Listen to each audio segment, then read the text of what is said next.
Radio Massabielle, Parole d'évêque. Bonjour à tous, soyez les bienvenus dans Parole d'évêque. Nous sommes de retour avec notre pasteur, Monseigneur Philippe Guihougou. Monseigneur, bonjour. Bonjour à toutes et à tous, chers fidèles auditeurs, auditrices, ceux qui nous suivent sur les réseaux. Bien heureux de revenir parmi vous après quelques semaines d'absence. Heureux de vous retrouver, Monseigneur, alors que nous entamons la dernière ligne droite de la montée vers Pâques, qui marque la fin d'un carême vécu intensément pour beaucoup d'entre nous. Oui, la dernière ligne droite, puisque nous allons rentrer dans cette semaine sainte, semaine de la Passion. Un carême finalement intense, et comme je le rappelais au début du carême, un carême au cœur d'une année particulière, singulière, qui est l'année jubilaire, avec cette thématique, rappelons-nous, que l'espérance ne déçoit pas. Donc, de ce qu'on entend, de ce qu'on voit, oui, c'est un carême fort, un carême intense, et qui prouve bien que l'espérance du Seigneur ne nous déçoit pas. Alors, comment devons-nous vivre, Monseigneur, cette semaine encore plus intense qui s'annonce, où nous allons vivre de beaux et grands moments de foi? J'ai envie de dire avec encore plus de confiance et de ferveur, plus de confiance que le Seigneur est capable de nous accompagner à tout moment de notre vie et encore plus pendant cette période qui est, rappelons-le, la période centrale de l'année liturgique, la période la plus importante de la vie chrétienne, qui est la semaine qui conduit à l'événement de Pâques. Donc la semaine sainte qui nous permet d'accueillir ce mystère de ce Dieu qui s'est incarné, qui a pris chair et qui va se donner à nous et qui va oser se livrer, oser se donner et sur la croix. Et donc cet événement était un événement qui interroge, qui questionne et qui nous dit souvent, mais quel Dieu d'amour est capable de faire un tel geste pour nous? Il s'agit donc de s'unir au sacrifice du Christ, à sa passion, aux souffrances qu'il a endurées pour notre salut, et y prendre notre part aussi pour nous inscrire davantage à sa suite. Oui, prendre notre part, finalement, Dieu, on a souvent ce qui est dit, notamment dans des prières eucharistiques, une préface qui dit, Dieu n'a pas vraiment besoin de nos prières, Dieu est tout-puissant. Donc nos prières ne rendent pas Dieu plus Dieu, mais il est agréable à Dieu que de savoir que sa créature bien-aimée le prie et pense à lui et se tourne vers lui. Donc j'ai envie de dire, cela résume très bien ce que pourrait et doit consister à ce temps de carême et encore plus cette dernière ligne droite, bien nous tourner encore plus vers la prière, nous tourner encore plus vers le Christ et nous rappeler ces principes du carême que sont ces temps de prière, ces temps de conversion, ces temps de confession et ces temps où nous tendons la main encore plus aux autres. Parce que bien souvent, le carême nous rappelle que nous devons aussi nous rappeler notre condition d'homme, qui est de celui d'aider les autres et de servir les autres. Cette semaine qui se dessine, Monseigneur, va donc débuter avec le dimanche des Rameaux, et vous serez aux Saintes pour vivre ces célébrations, d'abord à Terre-de-Bas samedi soir et dimanche matin à Terre-de-Haut. Oui, c'est une première pour moi que de vivre l'entrée de la semaine sainte de la Passion aux Saintes, alors sur ces deux îles, Terre-de-Bas et Terre-de-Haut. Et donc, je trouve que c'est un beau signe que de vivre ce temps fort avec une de nos îles qui, avouons-le, souvent avec la distance, l'éloignement, peut se sentir peut-être un petit peu à l'écart ou en tout cas moins présent. Au contraire, le pasteur du diocèse va vers eux et va passer vraiment 24 heures au cœur, à l'entrée, au début de la Semaine Sainte, au début de la Passion du Christ. Et donc, pour moi, ça sera un moment intense que de partager cela avec la communauté chrétienne et j'espère aussi ceux de passage, les touristes qui seront là. Rappelez-nous ce que l'on célèbre précisément, Monseigneur, le dimanche des Rameaux. Jésus vient à Jérusalem, la foule l'acclame lors de son entrée dans la ville. Elle a tapissé le sol de manteaux et de rameaux verts, formant comme un chemin royal en son honneur. Et pourtant, tout cela préfigure sa crucifixion. Oui, c'est peut-être un peu un résumé de ce que nous avons souvent dans les évangiles. Le Christ qui arrive discrètement, puisque Jean nous dit notamment, l'évangéliste Jean-Baptiste va s'effacer pour que le Christ, lui, puisse prendre plus de place. Nous voyons, quand on relit l'histoire et nous voyons à travers les évangiles que petit à petit, le Seigneur commence à se faire connaître, le Seigneur commence à faire des miracles, il enseigne et donc il a une parole d'autorité qui force le respect, mais en même temps, cette parole d'autorité va commencer à semer le trouble, en tout cas les jalousies ou l'incompréhension et surtout la difficulté d'accueillir ce message du Seigneur qui dit qu'il est le Fils de Dieu et qu'il vient au nom du Seigneur. Eh bien, la passion est un peu ce symbole, celui qui est acclamé, celui qui est accueilli par ce qu'il représente, ce qu'il est, sera le même qui sera condamné parce qu'on refuse de reconnaître l'humanité et la divinité qui est dans la même personne du Christ. Et c'est inadmissible d'entendre, en fait, c'est pas ce paradoxe, mais ce beau lien entre Noël et Pâques, celui qui se fait chair, l'Emmanuel, Dieu avec nous. Comment se fait-il qu'à travers cet homme, Dieu puisse exprimer toute sa puissance et tout son être? Le lendemain, le lundi 14 avril, de retour de ce week-end aux Saintes, le rendez-vous sera à l'église Saint-Pierre et Saint-Paul à Pointe-à-Pitre en fin de journée, à 18h30, pour la messe chrismale que vous allez présider. Alors l'an dernier, c'était la cathédrale, cette année donc, ce sera autour de Saint-Pierre et Saint-Paul. Voilà, on entre aussi dans la tradition de la Guadeloupe, de ce que je découvre aussi, à la fois l'importance évidemment, le côté central et point de départ, point zéro, j'ai envie de dire, de la vie chrétienne en Guadeloupe, qui est la cathédrale, mais aussi avec ces deux lieux, ces deux îles que nous avons, la Grande Terre et la Basse Terre, et donc du coup la grande église, comme on l'appelle, de Saint-Pierre et Saint-Paul, qui demeure un lieu aussi important. Donc nous alternons, donc cette année, Saint-Pierre et Saint-Paul, pour accueillir ce lundi saint qui est le lieu, le moment où, autour des prêtres qui vont renouveler leurs vœux, eh bien, les fidèles aussi les accompagnent pour exprimer leur joie d'accueillir des pasteurs au sein de leur communauté. C'est un moment fort hein, pour un évêque que de célébrer la messe chrismale en présence de son presbytérium et du peuple de Dieu. Oui, c'est un moment important puisque au-delà de la messe, il y a aussi la journée finalement, ou quasiment la grande journée que je passe avec les prêtres, puisque je vais les accueillir, on les accueille en fin de matinée, puis on passe un temps ensemble. Donc c'est un temps privilégié. Bien sûr, je rencontre les prêtres en sillonnant le diocèse, en allant dans les paroisses, mais là, le presbytérium fait corps en se rassemblant. Et donc, c'est un moment incontournable puisque tout simplement, ils vont aussi renouveler leurs vœux, renouveler ces vœux d'obéissance, ces vœux qui ont fait d'eux aussi ces prêtres, ces hommes qui ont décidé de dire oui au Seigneur, oui à l'Église pour annoncer la bonne nouvelle. Oui. Donc c'est un moment important. Le renouvellement des vœux, hein, c'est ce qui manifeste en quelque sorte l'unité de toute l'Église diocésaine autour de son évêque. Oui, l'unité autour de l'évêque, l'unité autour du Christ, finalement, puisque le oui que nous disons se manifeste à travers l'évêque, l'Église, mais c'est un oui au Christ, au Seigneur. Et donc renouveler ces vœux nous permet, nous prêtres, de nous rappeler, permet aux prêtres de se rappeler que finalement, le oui qu'ils ont dit, c'est un oui au Seigneur et qui se traduit par une vie ecclésiale, une vie en Église, une vie en diocèse. Et donc, comme chaque année, dans tous les diocèses, l'évêque donc qui préside la messe chrismale, eh bien, il bénit les huiles. Voilà, on bénit les huiles avec l'huile des catéchumènes, l'onction pour les malades et l'huile sainte qui sert pour pas mal de choses, notamment justement l'ordination des prêtres. Et bien avec la petite nouveauté où cette année, j'ai demandé au niveau liturgique qu'on puisse avoir un petit témoignage et qui est bien fait, qui est court, mais de chaque personne qui aurait vécu le sacrement de l'ordre, le sacrement des malades, le sacrement des catéchumènes. Donc pour, une certaine manière, incarner, prendre chair aussi ce que ces huiles permettent de vivre aux uns et aux autres. Et donc rendez-vous lundi 14 avril, 18h30 à Saint-Pierre et Saint-Paul pour cette messe chrismale. Voilà, vous êtes tous les bienvenus, nous nous accueillons, j'espère, et nous attendons que le peuple de Dieu se mobilise massivement. C'est un beau signe pour les prêtres que de voir une assemblée remplie, pleine des fidèles. Généralement, les fidèles sont heureux de voir aussi tous ces prêtres rassemblés.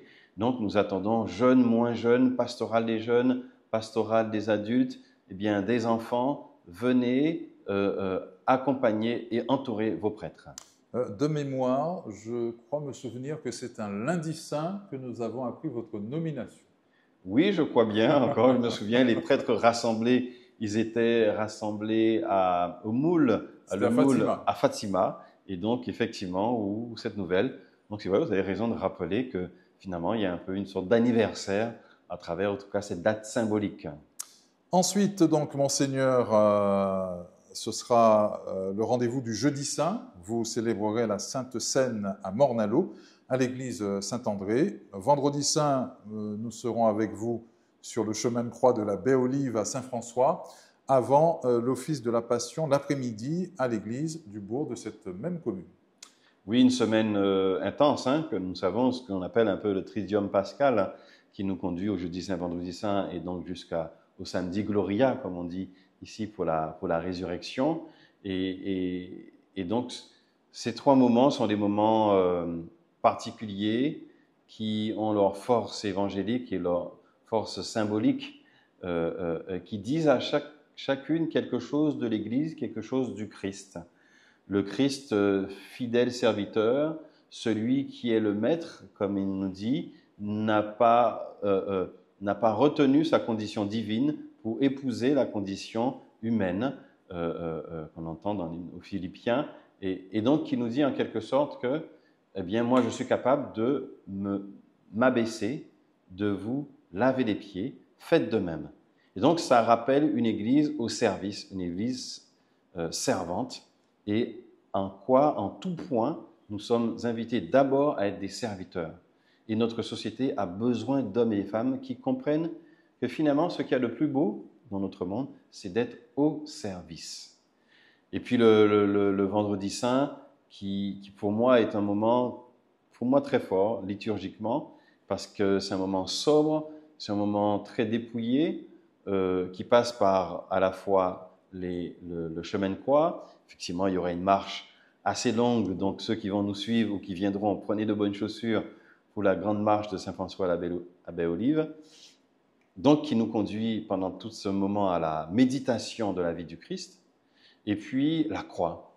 La croix, cette célébration tellement forte qui consiste à tout simplement nous tourner tous vers la croix.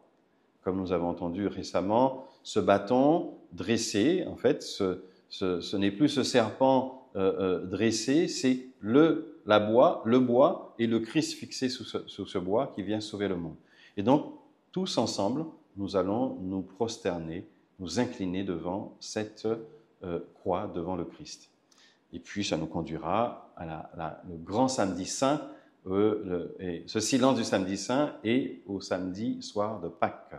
Oui, justement, pour la vigile pascale, samedi soir, et pour la solennité du dimanche de Pâques, notre évêque sera dans sa cathédrale à Basse-Terre pour célébrer ces temps forts.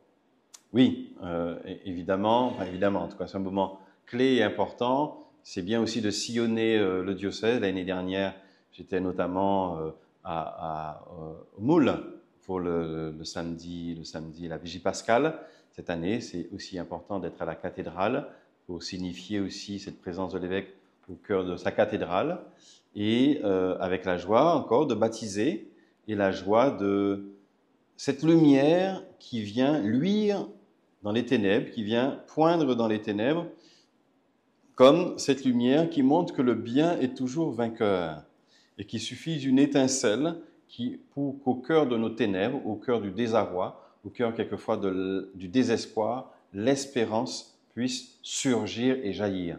Donc je pense que c'est une belle image. On pourrait d'ailleurs peut-être aussi symboliser cette année de l'espérance par la lumière, la flamme du cierge pascal qui vient éclairer les ténèbres et qui montre que l'espérance est bien ce signe du Christ qui brille dans nos vies, dans nos cœurs et qui ne s'éteint jamais.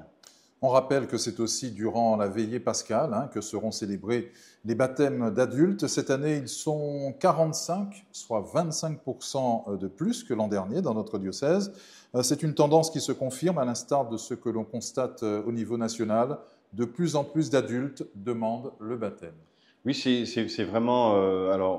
On aura un peu plus de recul, hein. On a maintenant au moins 3 4 ans de recul.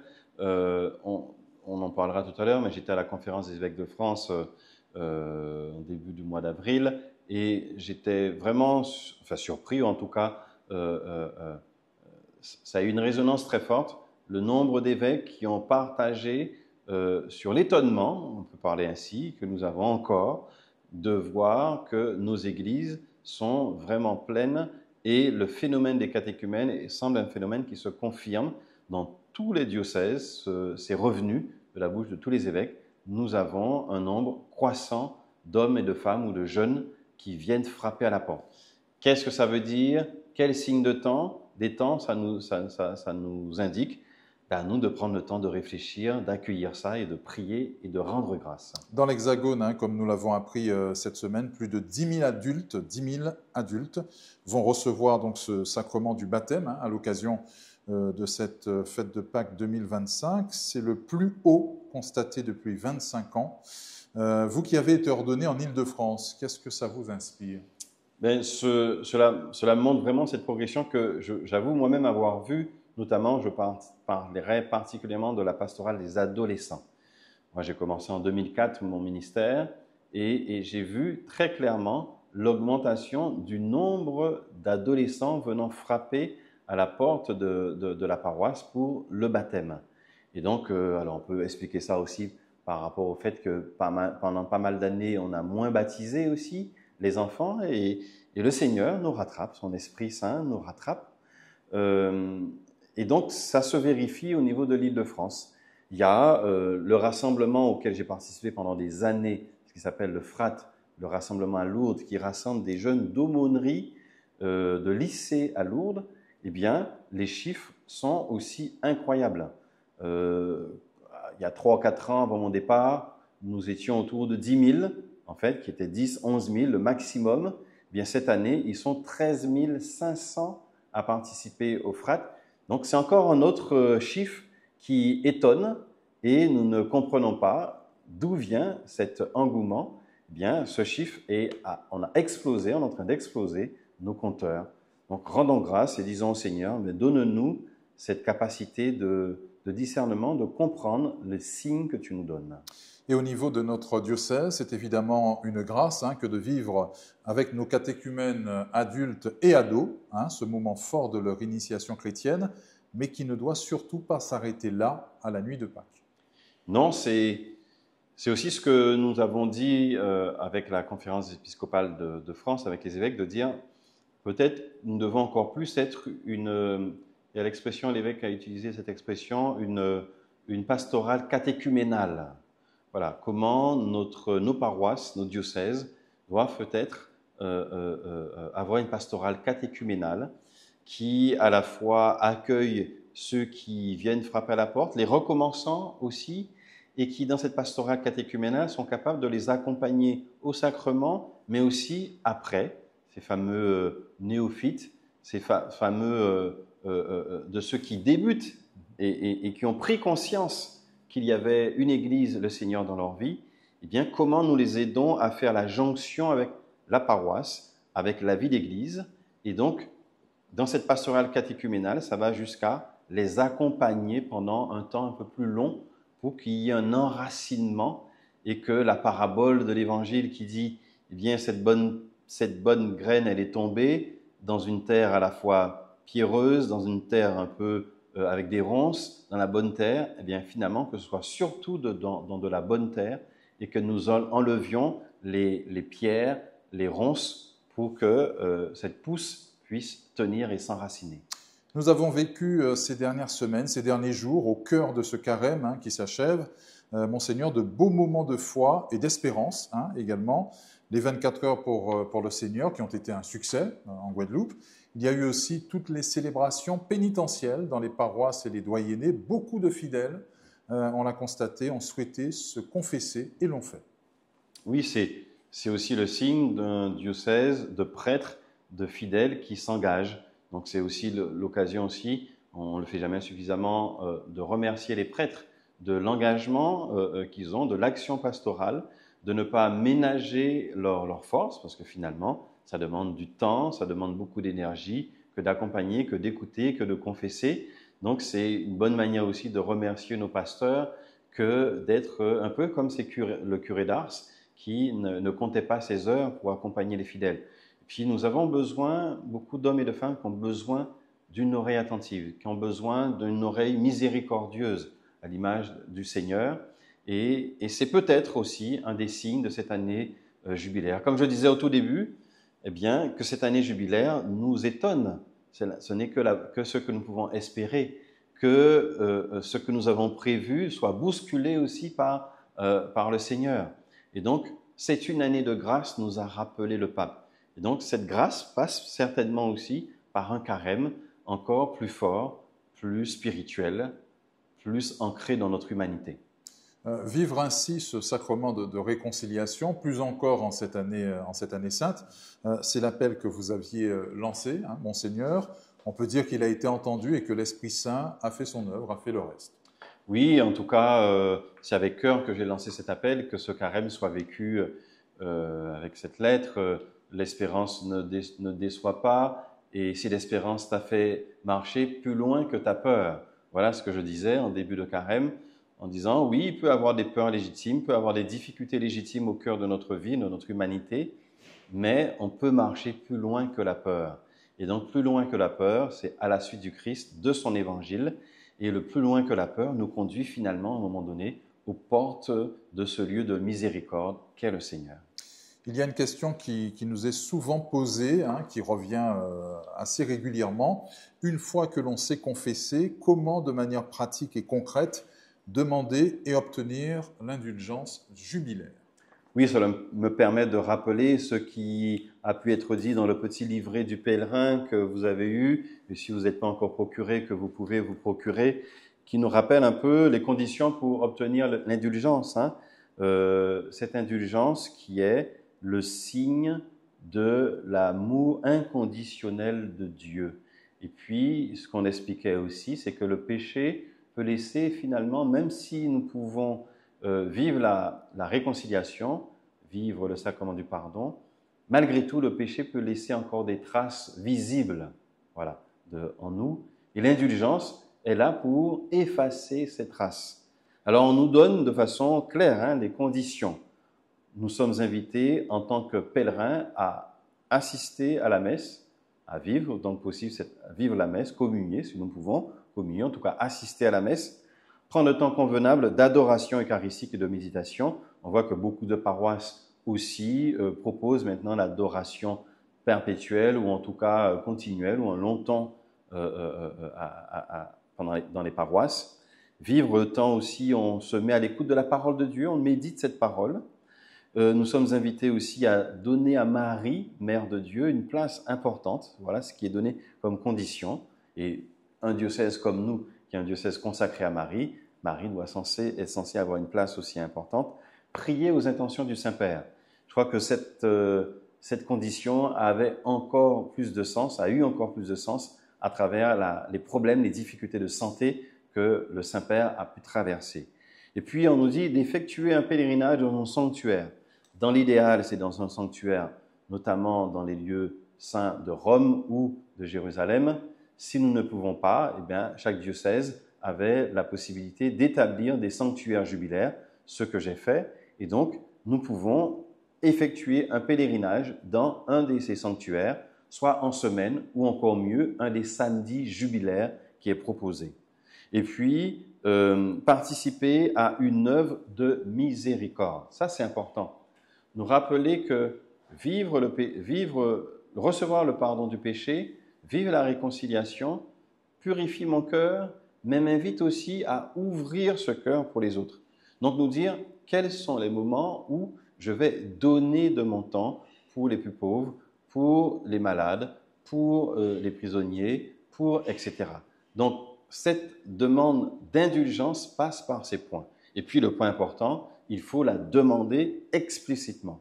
Il faut demander au prêtre, Père, je souhaite recevoir l'indulgence au cœur de ma vie pour telle raison. Voici aussi ce que j'ai pu confesser. Et cela, je souhaite que cette marque puisse être effacée par la grâce du Seigneur.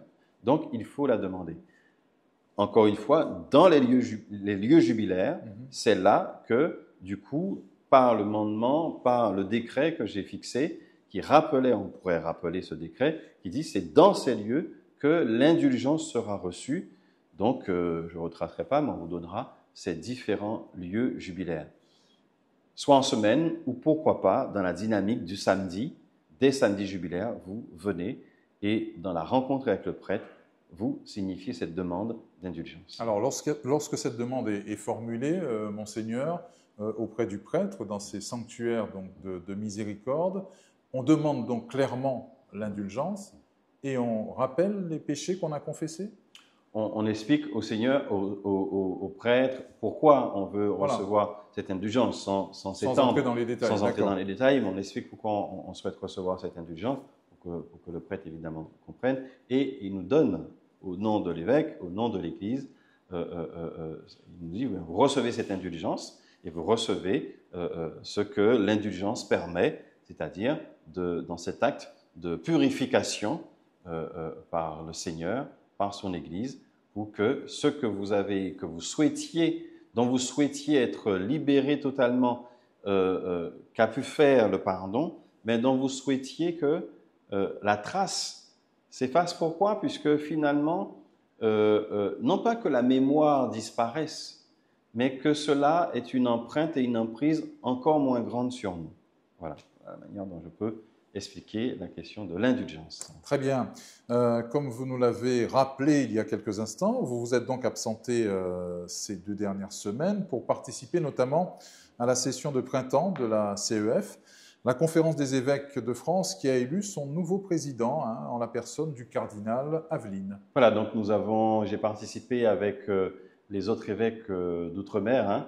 Nous avons participé à la conférence épiscopale de printemps. Alors normalement, nous ne participons pas à cette rencontre puisque nous venons qu'à la plénière de novembre, mais parce qu'il y avait des élections importantes, on a demandé à ce que le grand maximum, ou quasiment tous les évêques, soient là autant que possible, et donc la raison de notre présence.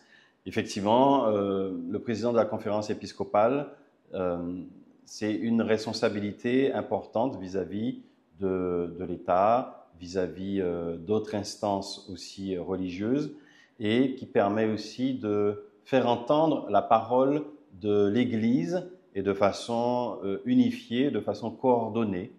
Et donc, c'est le cardinal Aveline qui a été élu par ses pairs et donc qui a accepté cette élection, même s'il nous rappelait qu'il a déjà, effectivement, de par sa responsabilité de cardinal, donc en lien pas mal avec Rome, déjà un agenda bien chargé, mais il va falloir faire de la place, ou en tout cas peut-être lâcher quelques aspects qu'il mène aujourd'hui pour bien tenir cette responsabilité. Et puis nous avions aussi pas mal d'élections, puisqu'il y a eu une réforme de structure au niveau de l'Église de France, et donc avec une reconfiguration des pôles d'évangélisation et autres. Donc il a fallu élire aussi la nouveauté, c'est que tous les évêques, sauf ceux d'outre-mer, parce que nous sommes trop loin et c'est quand même un peu compliqué de faire les allers-retours, tous les évêques ont une responsabilité dans les pôles ou dans les commissions. Donc il a fallu voter pour les évêques responsables de toutes ces commissions. Voilà, donc la question des votes, cela a pris pas mal de place pendant cette session de cette année. Mais c'est une session aussi importante qui nous a permis de revenir sur la question plus douloureuse des abus et des violences sexuelles, avec des moments vraiment très forts, où nous avons des personnes victimes qui ont témoigné, qui ont pris la parole. Et là où ça a été vraiment très fort, c'était beaucoup moins cette année dans un climat d'hostilité envers l'Église ou envers les évêques. On voit que du chemin a été parcouru, et puis surtout tout le travail que l'Église locale ou l'Église de France fait pour accompagner toutes ces situations. Eh bien, si j'ose dire, ça commence à porter du fruit, parce que le rapport avec les personnes victimes est moins violent ou moins difficile, parce qu'elles reconnaissent aussi le travail que l'Église fait et est en train de faire. Donc ça a été un moment fort et important que nous avons aussi vécu. Nous terminons, Monseigneur Philippe, par votre prière et votre bénédiction. Voilà, pour avoir aussi pas mal parlé de l'année jubilaire, il est aussi bon de rappeler cette prière de l'année jubilaire que nous devrions peut-être au fur et à mesure entendre et connaître par cœur. Donc je vous invite à accueillir dans cette année de grâce qu'est l'année jubilaire, cette prière qui peut creuser son sillon, son chemin en nous, pour nous inviter à vivre cette passion du Christ, cette semaine sainte, dans les meilleures dispositions possibles. Au nom du Père et du Fils et du Saint-Esprit, Amen. Père céleste, en ton Fils, Jésus-Christ, notre frère, tu nous as donné la foi. Tu as répandu dans nos cœurs, par l'Esprit Saint, la flamme de la charité. Qu'elle réveille en nous la bienheureuse espérance de l'avènement de ton royaume.